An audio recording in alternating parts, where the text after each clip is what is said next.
शादी के 32 साल बाद हम मियाँ बीवी का पहला झगड़ा हुआ और नौबत तलाक तक पहुंच गई। अगर मेरे बेटे बड़े ना होते और वो मुझे कंट्रोल ना करते तो मेरा घर टूट जाता। हम दोनों मियाँ बीवी अब इकट्ठे रह रहे हैं, लेकिन हमारी बातचीत नहीं होती। मुझे समझ नहीं आ रही मैं क्या करूं। वो उदास लहजे में बता रहे थे और मैं हैरत से उनकी तरफ देख रहा था। उनकी कहानी दिलचस्प थी। उनकी लव मैरिज हुई थी। मियाँ बीवी पूरी ज़िंदगी खुश रहे। अल्लाह ताला ने सेहतमंद बच्चे दिए। वो पढ़ लिख कर सेटल हो गए। घर बार गाड़ी, बल्कि गाड़ियाँ और कारोबार भी ठीक था, स्टेटस भी था, लिहाजा उनकी ज़िंदगी में मसला कोई नहीं था। बेगम साहिबा भी निहायत आजिज़ और हमदर्द थीं। ये हमेशा खुश रहती थीं, लेकिन फिर शादी के 32 साल बाद उनका खौफनाक झगड़ा हुआ और आखिर में दोनों के दरमियान बातचीत बंद हो गई। ये हफ्ते में एक दिन मेरे साथ मुलाकात करते हैं। कल तशरीफ़ लाए तो उनकी जज्बाती हालत ख़राब थी। आंसू ठोड़ी तक आ रहे थे और आहें रुक नहीं रही थीं। मैंने उन्हें पानी की बड़ी बोतल और ग्रीन टी के 3 कप पिलाए। जब उनकी हालत संभली तो मैंने झगड़े की वजह पूछी। लड़ाई की वजह इंतहाई मज़ाहिया थी। उन्होंने बताया, 15 दिन कबल मैं शाम के वक्त घर गया तो मेरी बीवी का मुंह फूला हुआ था।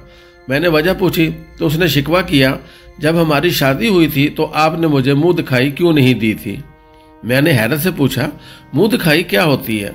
उसका जवाब था, अच्छा, अब आपको यह भी मालूम नहीं? मुझे वाकई पता नहीं था। मैंने उसे बड़ी मुश्किल से यकीन दिलाया, मैं इस वाहियात चीज़ के बारे में बिल्कुल नहीं जानता।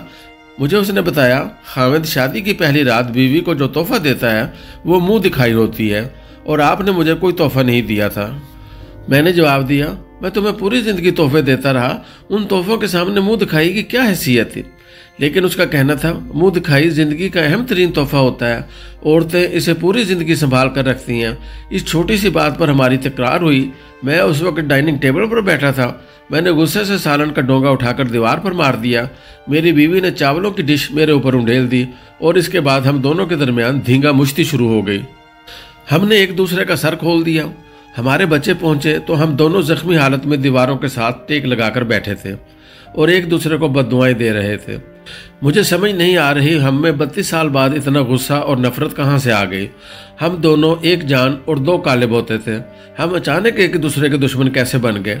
मैंने इत्मीनान से उनकी बात सुनी और उसके बाद उनसे पूछा, आप सोचकर बताएं कि उस दिन आपकी बीवी से किसकी मुलाकात हुई थी? वो सोचते रहे, लेकिन उन्हें याद ना आया। उनकी बेगम मेरी मुँह बोली बहन थी। मैंने उन्हें फ़ोन कर दिया। उन्होंने बताया, उस दिन मेरी एक पुरानी सहेली मुझसे मुलाकात के लिए आई थी। मैंने इनसे पूछा, क्या मुंह दिखाई की बात उसने आपसे की थी? भाभी ने थोड़ा सा सोचकर हाँ में जवाब दे दिया। मैंने फ़ोन स्पीकर पर शिफ्ट किया। भाभी को राना साहब की मौजूदगी का बताया। राना साहब को फ़ोन के करीब बिठाया और फिर दोनों से अर्ज़ किया, हमारी ज़िंदगी में रहमान और शैतान दोनों इंसानों के रूप में आते हैं। हमें रोज़ बाज़ ऐसे बाबरकत लोग टच करते हैं जिन पर अल्लाह मेहरबान होता है। ये लोग रहमत होते हैं।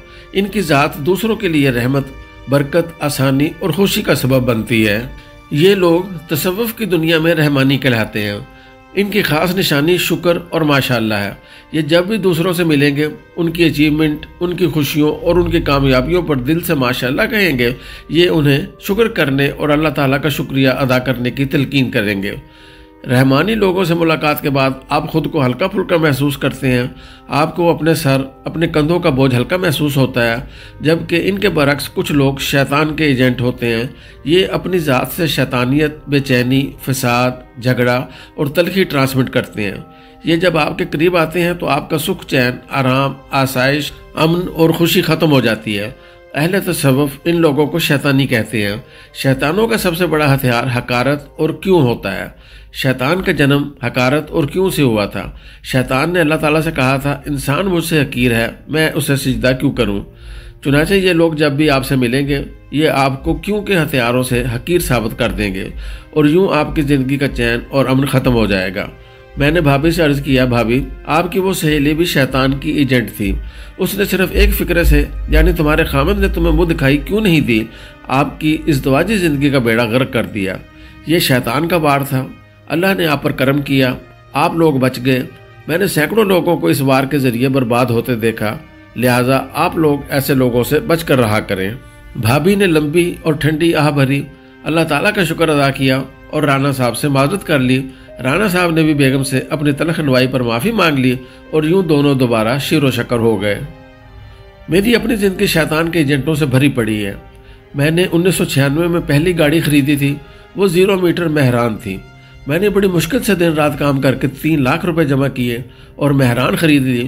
میں نے ابھی اسے اپنے دروازے پر کھڑا ہی کیا تھا کہ مجھے ایک شیطان ٹکر گیا۔ اس نے گاڑی کے گرد چکر لگایا، قیمت پوچھی اور پھر مسکرا کر کہا، آپ نے سوئفٹ کیوں نہیں خریدی؟ وہ اس سے کہیں زیادہ اچھی، آرام دہ اور بڑی ہے، اور مہران اور اس کی قیمت میں بھی صرف 1.5 لاکھ روپے کا فرق ہے۔ آپ یقین کریں کہ یہ فکرہ سن کر مجھے میری گاڑی بری لگنے لگی۔ میں اس کے بعد جہاں بھی جاتا تھا مجھے سوئفٹ نظر آتی تھی اور مجھے اپنی حماقت پر افسوس ہوتا تھا۔ یہ افسوس مہران کے بکنے تک جاری رہا۔ میں آج بھی جب پیچھے مڑ کر دیکھتا ہوں تو مجھے اپنی بیوقوفی پر افسوس ہوتا ہے۔ اللہ تعالیٰ نے مجھے 27 سال کی عمر میں اپنی کمائی سے 0 میٹر گاڑی خریدنے کی توفیق دی تھی، لیکن میں اس خوشی کو چھوڑ کر دوسری گاڑی کے تعصب میں گھلنے لگا۔ مجھ سے زیادہ بیوقوف کون تھا؟ اسی طرح میں 2000 میں ایک ایڈورٹائزنگ کمپنی میں کاپی رائٹنگ کرتا تھا۔ میں وہاں صرف 2 گھنٹوں کے لیے جاتا تھا اور مجھے وہاں سے ماہانہ 50,000 روپے ملتے تھے۔ یہ اس زمانے میں بڑی رقم تھی۔ یہ میرے بچوں کی فیس اور گھر کی گروسری کور کرتی تھی۔ لیکن پھر ایک دن میرا ایک پرانا دوست وہاں آیا۔ اس نے میرا ڈیسک دیکھا اور تندن مسکرا کر کہا کہ تم اپنا سٹیٹس دیکھو، تم APNS سے بیسٹ کالمسٹ کا ایوارڈ لے چکے ہو اور تم اس وقت 2x3 فٹ کے ڈیسک پر بیٹھے ہو، تم اپنی بےعزتی کیوں کرا رہے ہو؟ بس ان چند فکروں کی دیر تھی اور مجھے وہ جاب بری لگنے لگی۔ میں نے اپنے سٹیٹس کے چکر میں وہ جاب چھوڑ دی اور اس کے بعد مجھے اس سے آدھی رقم کے لیے روزانہ 6 گھنٹے اضافی کام کرنا پڑا۔ یہ صرف 2 مثالیں نہیں ہیں۔ میری زندگی کی ہر اچیومنٹ کے بعد شیطان کا کوئی نہ کوئی ایجنٹ میری زندگی میں ضرور آیا اور اس نے چند لمحوں میں میری اس کامیابی کا مزہ کرکرا کر دیا۔ اللہ نے کرم کیا اور زندگی کے مختلف مراحل کے دوران مجھے رحمان اور شیطان کا فرق سمجھ آ گیا۔ میرے پاس اب جب بھی کوئی ایسا شخص آتا ہے جو دائیں بائیں دیکھ کر برا سا منہ بناتا ہے اور پھر کہتا ہے کہ سر یہ آپ نے کیا کر دیا، آپ اگر اس کی جگہ یہ لے لیتے تو کتنا اچھا ہوتا، یا آپ نے یہ کیوں نہیں لیا، تو میں مسکرا کر دل ہی دل میں سورہ والناس پڑھتا ہوں اور پھر اپنے کان بند کر کے بیٹھ جاتا ہوں۔ آپ کی زندگی میں بھی روزانہ ایسے لوگ آتے ہوں گے، آپ بس ان سے بچ جائیں۔ یہ شیطان کے ایجنٹ ہیں۔ یہ آپ کی خوشیاں اور کامیابیاں برباد کرنے کے لیے آتے ہیں۔ یہ آپ کا سکھ اور چین مارنے کے لیے آتے ہیں۔ چنانچہ آج سے جب بھی کوئی شخص آپ سے پوچھے تمہارے خاوند نے منہ دکھائی میں تمہیں کیا دیا تھا، تم نے ورکنگ وومن کے ساتھ شادی کیوں کی، تمہارا خاوند روزانہ لیٹ کیوں آتا ہے، تمہارے بچے تمہاری کیوں نہیں سنتے، تمہیں دفتر سے اتنی کم تنخواہ کیوں ملتی ہے، تمہارے بیٹے نے اتنے کم نمبر کیوں لیے ہیں، تم نے اپنے بچوں کو آئی فون کیوں نہیں لے کر دیا، تمہارے ابو تمہیں نیا لیپ ٹاپ لے کر کیوں نہیں دیتے، تم اپنی گاڑی کیوں نہیں بدل رہے، تم اس محلے میں کیوں رہ رہے ہو، تم یورپ میں امیگریشن کیوں نہیں لیتے، تم اتنے کم پیسوں میں گزارا کیسے کرتے ہو، تم اپنے فضول باس کی فضول باتیں کیوں سن لیتے ہو، تم اپنے بچوں کے ساتھ کیوں نہیں رہتے، تمہارے بچے تمہارے ساتھ بدتمیزی کیوں کرتے ہیں، تم اتنا کام کیوں کرتے ہو، تم پتلے کیوں ہو گئے ہو، تمہارا رنگ کیوں پیلا پڑ رہا ہے، اور تم اس مسجد میں نماز کیوں پڑھتے ہو، تو آپ اس کی طرف مسکرا کر دیکھیں، اللہ تعالیٰ سے شیطان سے پناہ کی دعا کریں اور وہاں سے جلد نکل جائیں۔ کیونکہ شیطان آپ تک پہنچ چکا ہے، اور آپ اب جتنا عرصہ اس کے قریب رہیں گے آپ کا امن، سکون، شانتی اور سکھ کا دریا خشک ہوتا رہے گا، یہاں تک کہ آپ بنجر ہو جائیں گے۔ لہٰذا اٹھیں اور بھاگ جائیں، اسی میں عافیت ہے۔